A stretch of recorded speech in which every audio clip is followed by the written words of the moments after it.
So in this video, we're going to take a look at how we can build our own cost center report with its own headings and its own subtitles and so on, so that we can run a kind of a profit and loss on our accounts according to cost centers. So first of all, we're going to take a look at this one I have here. And when we expand it, we can see that we have a revenue section with a few cost centers in here. We have an expenses section with some more here, and we have a couple of subtotal lines that give us the subtotal as well. Now, before we go any further, we're presuming that we already have our cost centers set up correctly in our system at this point in time. So how would we build a report like this one here? First thing we do is we go into Financials, Cost Accounting, and Cost Accounting Hierarchy. And that brings up this window here. And we pick our dimension here, and for many companies there will be only one dimension, and for some there will be up to 5. So we're presuming we just have one dimension here, and then we want to define a new template.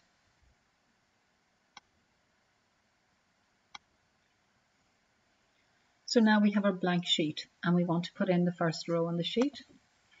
And let's open the other one so that we're copying it. So we want to put in the header called revenue. Here we can see that the parent article there is none, because it's the highest up the tree as we can go.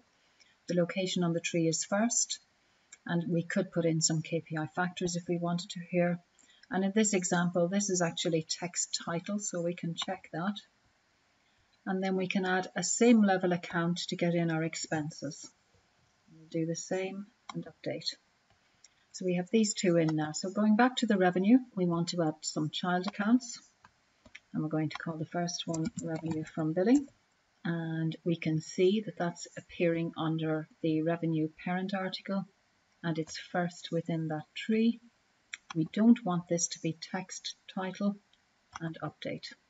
On this particular report, they've put in a row with a dot for the name of it. And that's simply just to put a little space or a row between the two sections. We just call it dot.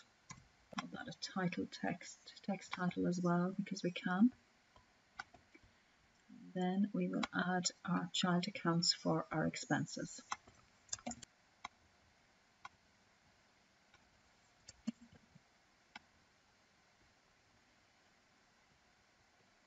I would like to add another row here called subtotal. We'll put it at the end.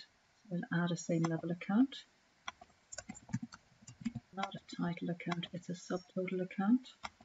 And we need to put in our formula. So we want to add revenue from billing, and we want to add it to the dot there at the end, and we put in our plus and update.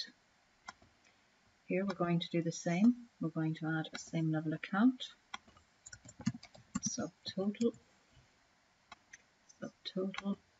formula, cost of products, plus, rate, update. And we have a final row there with a few dashes, text account. So the next thing we need to do is to click on our account and add the cost centers that we wanted to reference. So we want this one, update, this one,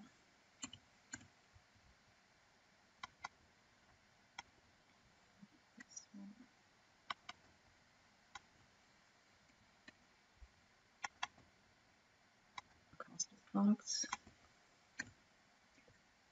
Just pick a couple of them here.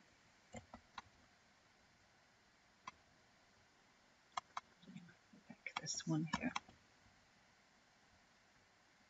And update. So now that we've set up our report, so all we did, we added our headings and we gave them the group data of text title. We added our content area, and we double clicked on those to assign the cost centers to them. We added a couple of little bits of aesthetically pleasing rows here, and we added in a couple of subtotals as well.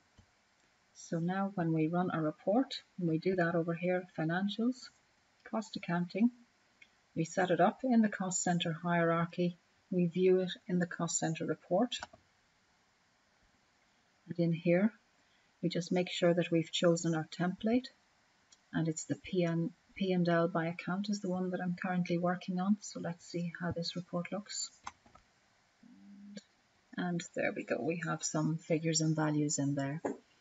We can see revenue is the top level, and because it's a title account, there's no content or there's no zeros across the way. Down here we have our expenses, we have our cost of products, and we have our freight and the cost centers that are within those as well. We can expand and collapse our report to see it in different levels of detail. So that's a fast intro into the cost center hierarchy report and how you can build it yourself. Thank you very much.